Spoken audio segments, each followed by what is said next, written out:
आज का जो मुद्दा है वो समझना है हमको आकलन के बारे में कि आकलन क्या होता है, कब हमको आकलन करना चाहिए और अब हम कब करते हैं। और हमारी रोज़मर्रा की ज़िंदगी में डेली के दिनचर्या में हम लोग देखें हैं कि कब कब हम आकलन करते हैं। ठीक है, तो ये हमको देखना है और हम ये भी समझना है कि कब आकलन किस तरह से करना चाहिए। जैसे कि हम हज़ार की संख्या में आकलन कर रहे हैं तो कैसे करना है, सैकड़ा की संख्या में आकलन कर रहे हैं तो कैसे करना है, दहाई की संख्या में करना है तो कैसे, लाखों में करना है तो कैसे करना है। ये सब चीज़ों को हम लोग देखेंगे।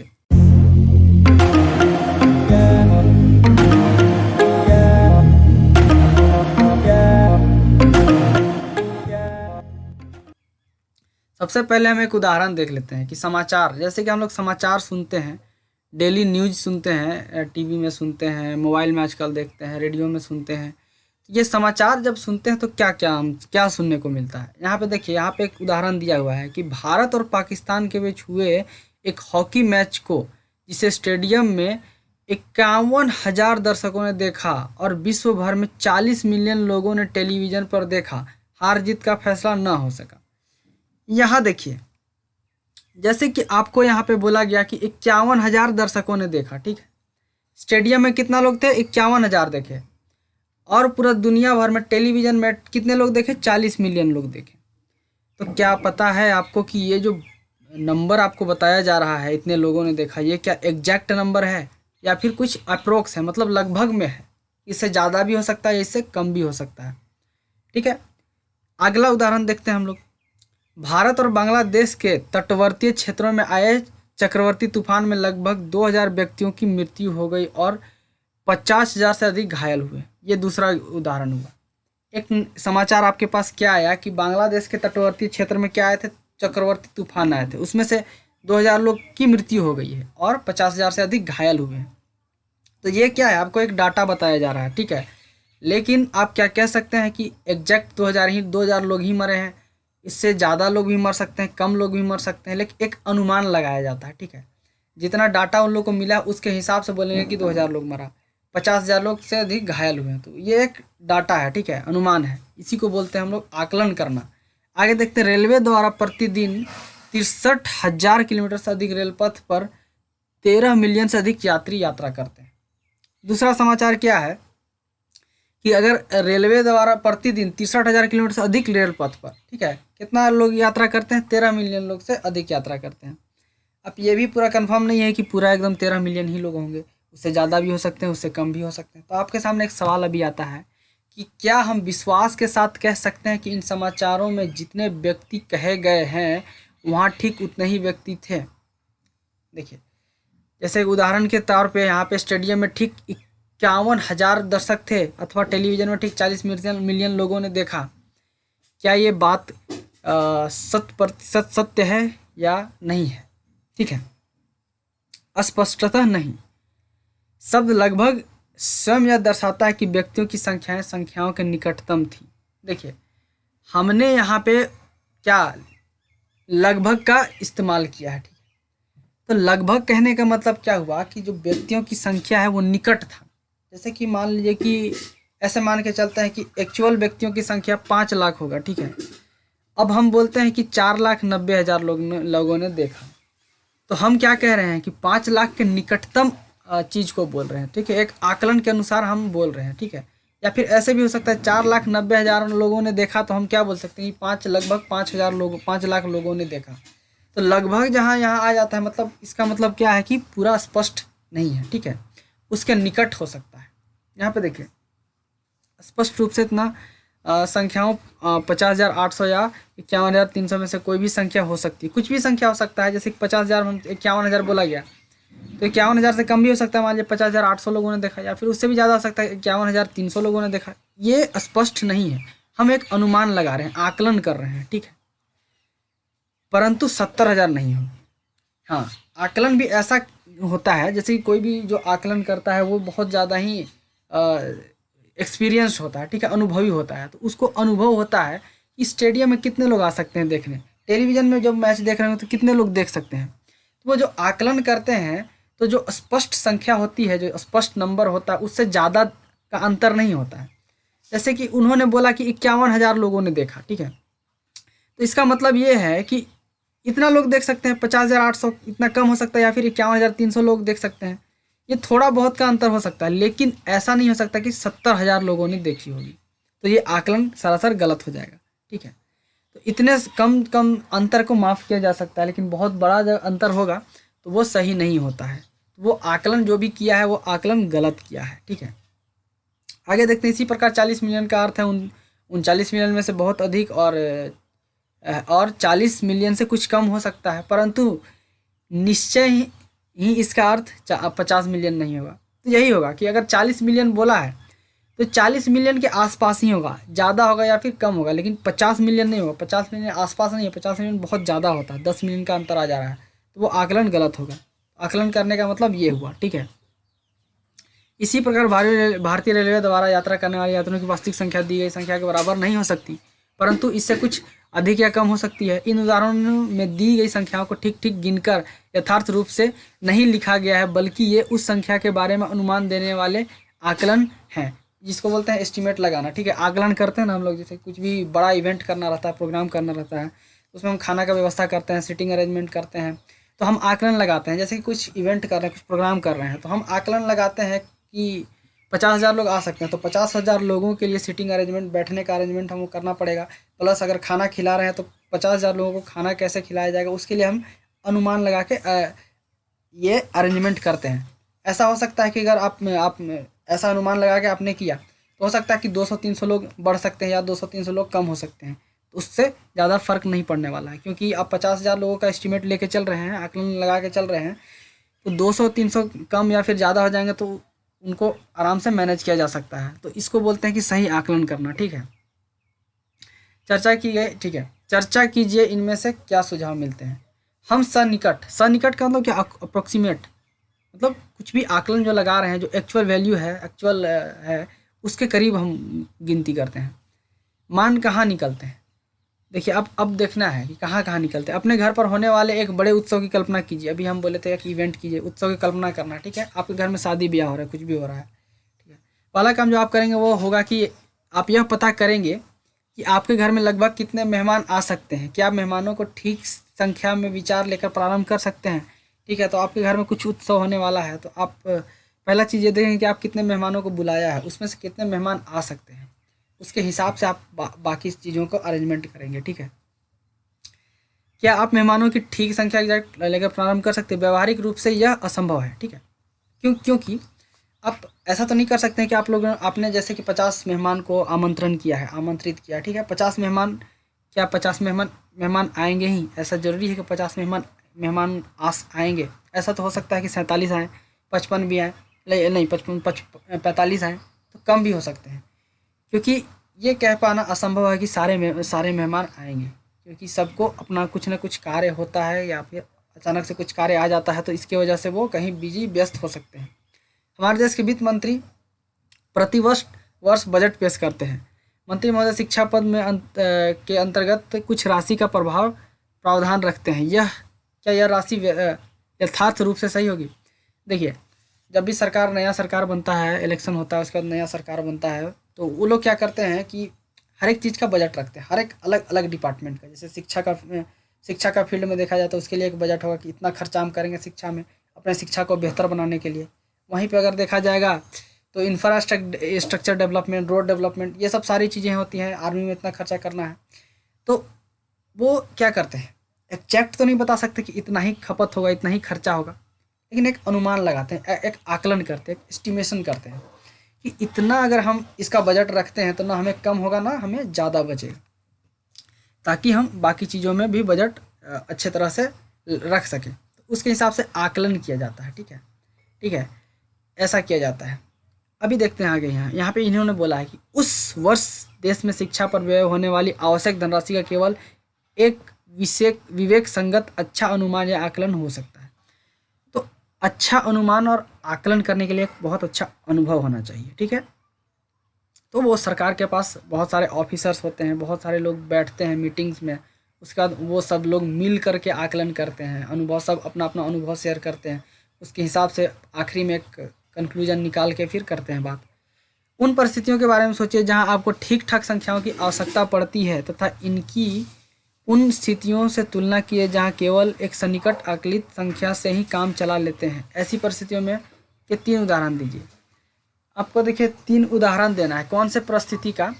एक है कि आप सोचिए कि कहीं पे आपको कुछ काम करना है, कुछ इवेंट करना है, उत्सव करना है, तो आप सिर्फ आकलन के हिसाब से काम चला सकते हैं।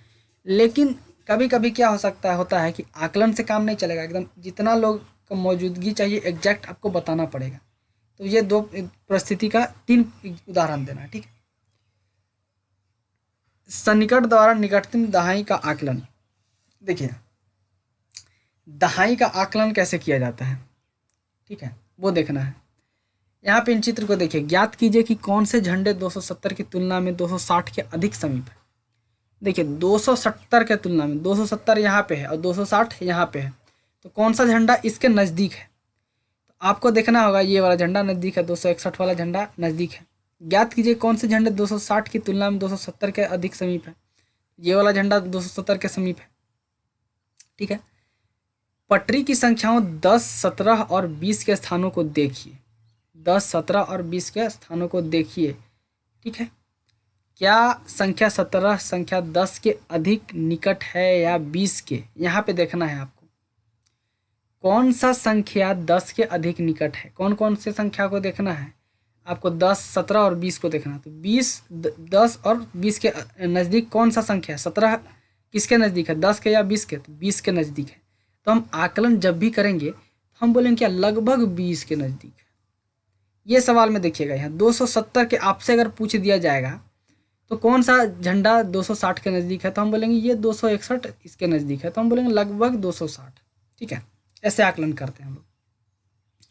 तो ये देखते हैं कि कौन जो भी संख्या का आकलन कर रहे हैं वो किसके निकट होता है।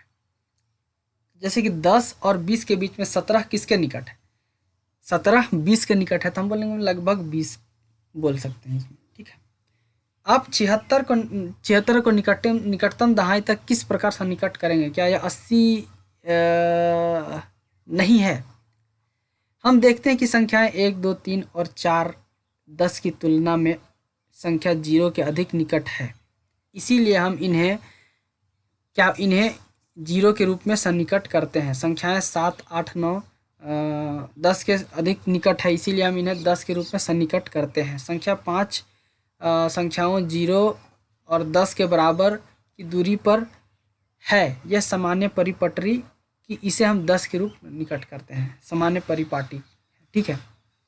अब देखिए यहाँ पे जैसे कि क्या होता है, आप यहाँ पे देखिए नंबर क्या है, यहाँ पे 0 से मान के चलिए 0 से लेकर 10 तक है, ठीक है। इसमें से 1, 2, 3 ये जो संख्या है 1, 2, 3, 4 ये संख्याएं किसके नज़दीक है? 0 के नज़दीक है, तो हम इसको 0 के सन्निकट करते हैं, ठीक है।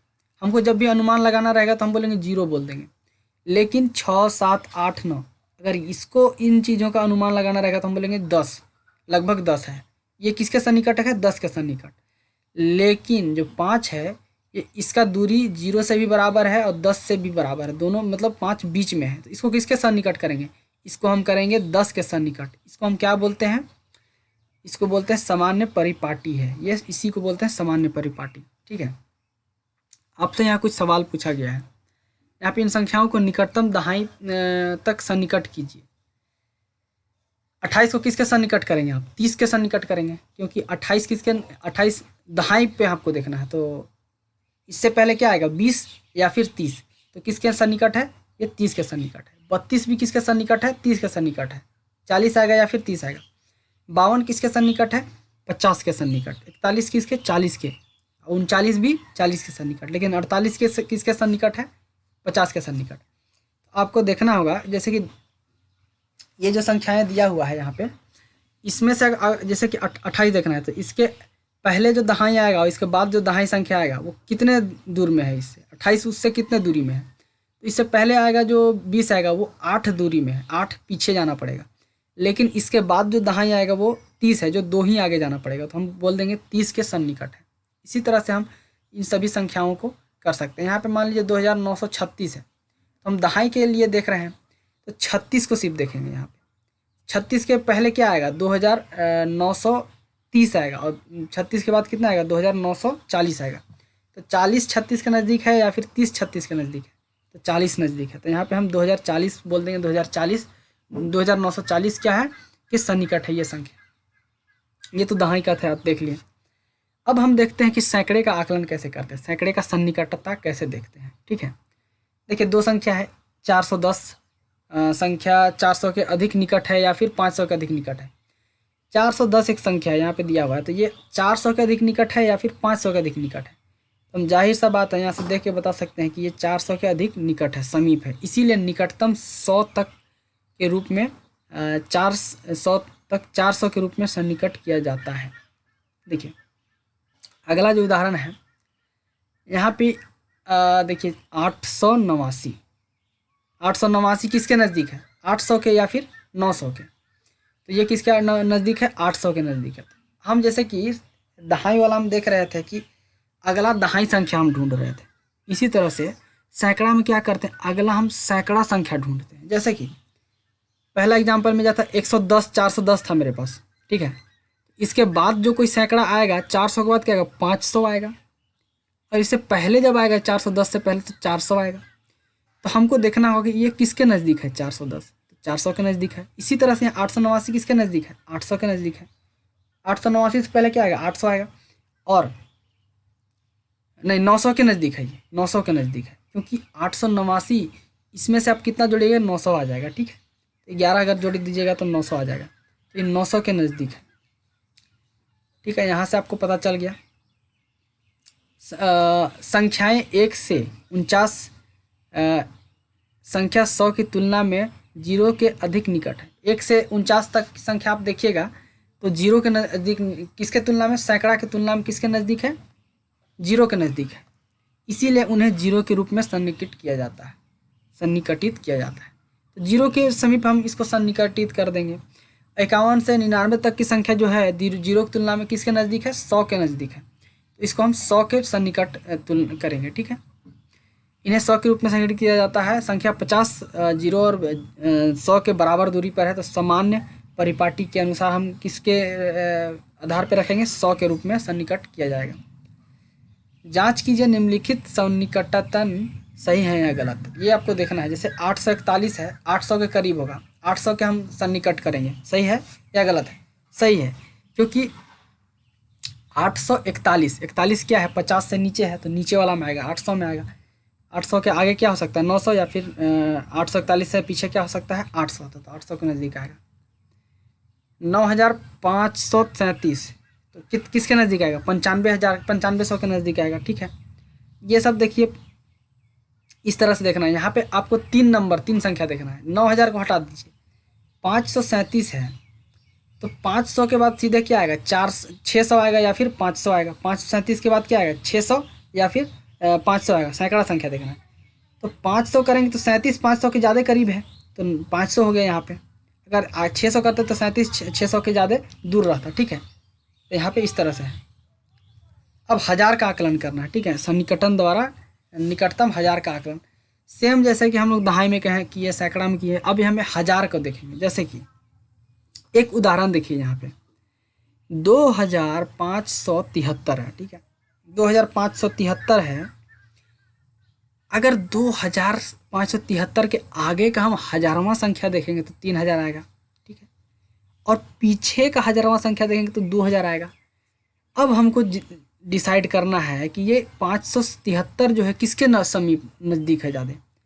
तो 500 जो होता है बीच में होता है 1000 का। ठीक है, 500 1000 का बीच में होता है। 500 से ज़्यादा अगर आया तो ये 1000 के करीब आ जाएगा, मतलब 3000 के करीब आ जाएगा। और 500 से नीचे रहता तो 2000 के करीब आ जाता। यहाँ से इस तरह से हम तुलना कर सकते हैं। यहाँ पे देखिए कितना है, 53,552। तो यहाँ पे 53,552 है, तो 552 क्या है, बीच वाला है मान के चलिए। तो 552 53,000 के नज़दीक आएगा कि 53,000 से 54,000 के नज़दीक आएगा। यहाँ पे 53,000 है, 53,000 के आगे 54,000 हो सकता है या फिर 53,000 हो सकता है, क्योंकि यहाँ 552 है। तो 552 किसके नज़दीक ज़्यादा आएगा, 552 नज़दीक आएगा आपके 53,000 के नज़दीक आएगा। नहीं, ये गलत है, 53,000 के नज़दीक नहीं आएगा। क्यों नहीं आएगा, कि 552 क्या होता है, 500 से अधिक है, तो वो 54,000 के नज़दीक आएगा। तो ये गलत है, इस तरह से आप सभी चीज़ों बाकी सबको जांच कीजिएगा, देखिएगा, ठीक है।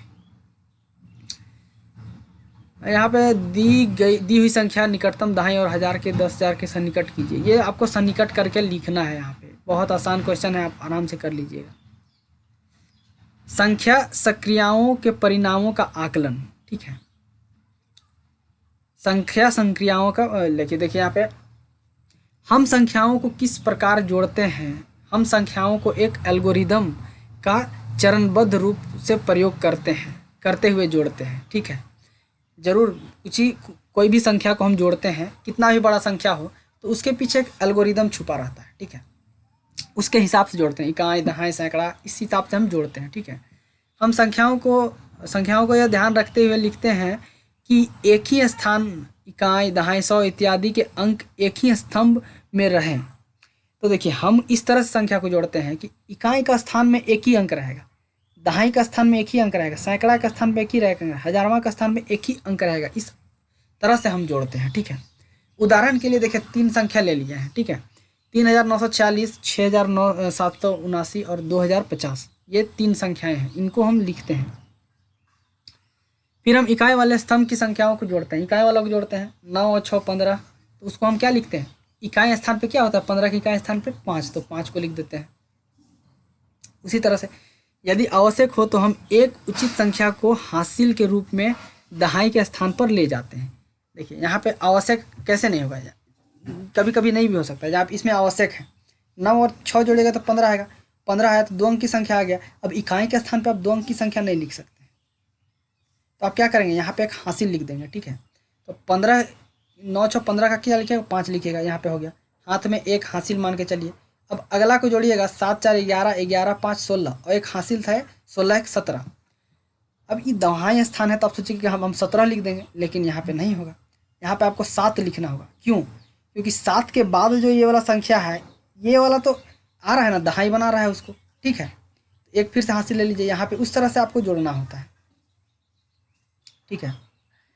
अब यहाँ पे देखिए फिर अनेक स्थितियों में हमें उत्तरों को अधिक तीव्रता से ज्ञात करने के लिए आवश्यकता होती है।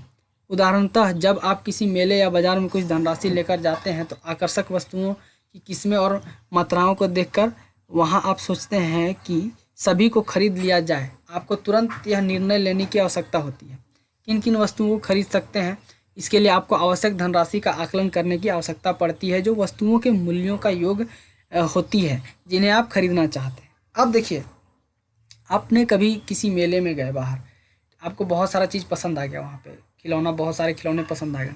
अब क्या कीजिएगा, आप सोचिएगा हम सब ले लेते हैं। आप सबका दाम देखिए, किसी का 553 है, किसी का 660 है, इस तरह से दाम दिया हुआ है। तो आप आकलन कीजिएगा, तुरंत तो नहीं जोड़ पाइएगा। आपको पता है कि आपके पास कितना पैसा है, आप 2000 रुपये लेके गए हैं, आपको पता है कि मतलब आप कौन कौन से सामान खरीद सकते हैं। तो आप आकलन कीजिएगा कि अगर किसी भी खिलौना का दाम 540 है तो आप बोलिएगा कि चलो इसको 500 मान लेते हैं क्योंकि ये 500 करीब है, ठीक है। इस तरह से आकलन कीजिए। किसी का 580 है तो उसको अब मान लेंगे 600 रुपये का हो गया, तो 6 5 11, इस तरह से आप जोड़िएगा। इस तरह से जोड़ के आप आकलन कीजिएगा तो पता चलेगा कि आपके पास जितना पैसा है उससे आप कितना सामान खरीद सकते हैं, ठीक है। तो यहाँ पे आप आगे बोला गया किसी विशेष दिन एक व्यापारी को 2 स्थानों में धनराशि प्राप्त होनी है, ठीक है। एक स्थान से प्राप्त होने वाली धनराशि 3569 रुपये है, अन्य स्थान से प्राप्त होने वाली धनराशि 26,785 रुपये है। तो उसे शाम तक किसी अन्य व्यक्ति को 37,000 रुपया देने हैं, ठीक है। वह संख्याओं को उनके निकटतम हजारों से निकट करता है और तुरंत कच्चा या रफ उत्तर निकाल लेता है। वह खुश हो जाता है, उसके पास पर्याप्त धनराशि है। क्या आप सोचते हैं कि उसके पास पर्याप्त धनराशि होगी? क्या आप बिना यथार्थ योग किए यह बता सकते हैं? देखिए आपको क्या होता है कि आपको किसी के साथ पता है कि आपको किसी को पैसा देना है कुछ रुपया, और किसी से आप पैसा मिलना भी है आपको। तो आपको मान लीजिए कि यहाँ पे एक उदाहरण दे दिया है कि 13,569 रुपया। आप आकलन कीजिए कि हाँ मेरे पास कितना आ रहा है, 13,569 है, तो कितना पैसा मेरे पास आएगा? मेरे पास आएगा 14,000 रुपया आ जाएगा। एक तरह से मान के चलते 26,785 रुपया, तो आप मान के चलिए कितना आएगा, तो 27,000 रुपये मेरे पास है। इधर से आ रहा है, इधर से 13,000, 14,000 है, 14 जोड़ दीजिएगा। जोड़ के देखिएगा कि रफ कैलकुलेशन इसी को बोलते हैं, आकलन कर देते हैं और जोड़ देते हैं। उससे पता कर सकते हैं कि आपको पास पैसा है कि नहीं देने के लिए।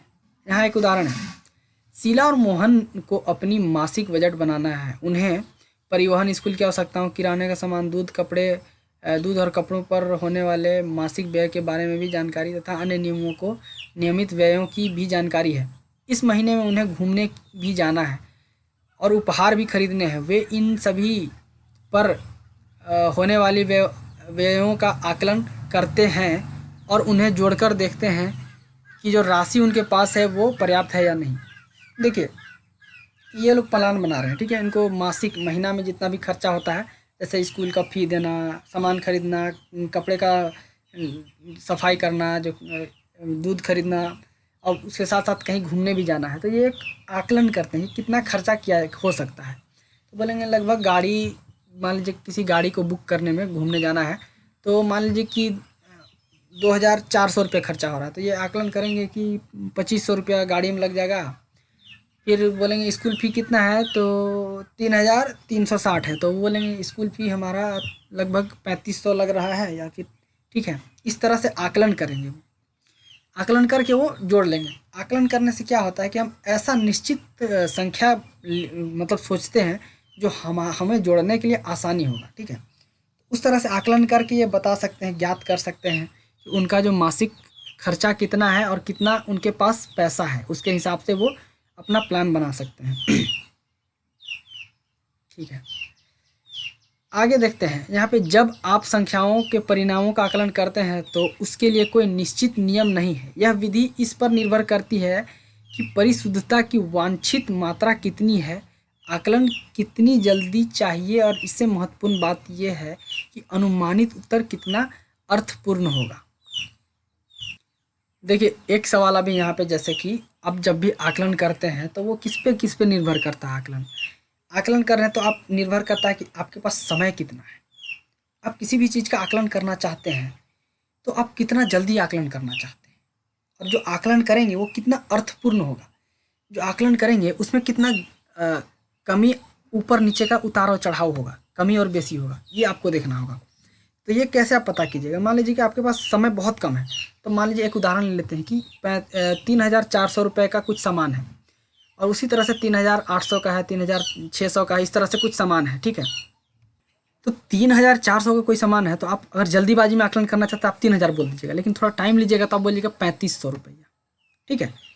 3500 के मुकाबले 3000 को जोड़ना आसान है। 3000 को किसी संख्या से जोड़ना बहुत आसान है, लेकिन 3500 थोड़ा मुश्किल हो जाता है। तो ये निर्भर करता है आप पे कि आप कितना कमी और बेसी रखना चाहते हैं और कितना समय आपके पास है आकलन करने का, तो इस पर आप कर सकते हैं, ये इस पर निर्भर करता है, ठीक है।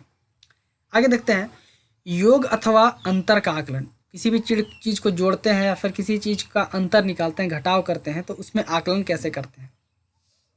जैसा कि हमने ऊपर देखा, हम एक संख्या को किसी भी स्थान पर सन्निकट कर सकते हैं। व्यापारी की धनराशि को निकटतम हजारों तक सन्निकट किया और संतुष्ट हो गया, उससे उसके पास पर्याप्त धनराशि है। इसीलिए जब आपको किसी योग अथवा अंतर का आकलन करना है तो आपको यह पता होना चाहिए कि आप क्यों सन्निकट कर रहे हैं, इसीलिए किस स्थान तक आपको सन्निकट करना है। निम्नलिखित उदाहरणों को देखिए, आप जब भी आकलन कर रहे हैं तो आपको देखना है कि आप किसके सन्निकट कर रहे हैं, किसके आधार पे कर रहे हैं। आप जो कर रहे हैं उससे आपको हानि हो रहा है कि फ़ायदा हो रहा है, ये सब देखना होगा।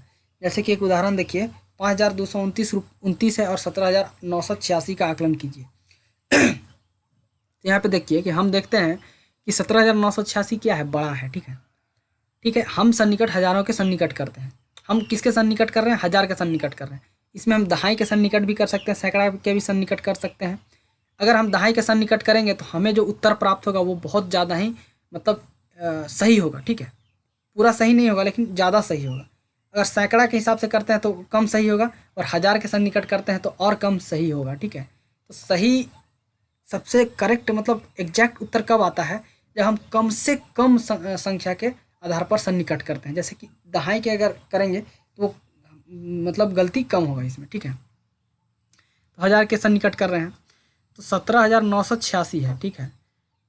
तो 17,986 किसके सन्निकट होगा, 18,000 के सन्निकट होगा। और दूसरा क्या है, 5,929, ये किसके सन्निकट होगा, 5,000 का सन्निकट होगा। दोनों को हमने जोड़ा, कितना हुआ, 23,000 हुआ, ठीक है मेरे पास। क्या यह विधि काम करती है। आप यथार्थ उत्तर ज्ञात करके जांच कर सकते हैं कि यह आकलन विवेकपूर्ण है या नहीं। ठीक है, आप इससे पता कर सकते हैं कि ये जो आकलन आपने किया है ये सही है या गलत है। ये जोड़ने में देखिए आपने किया 23,000, आपने जोड़ा, ये सही है। ठीक है, एक तरह से आप मान सकते हैं कि लगभग इतना है। अब एक उदाहरण 6ठा नंबर है, आप घटाव का कर रहे हैं।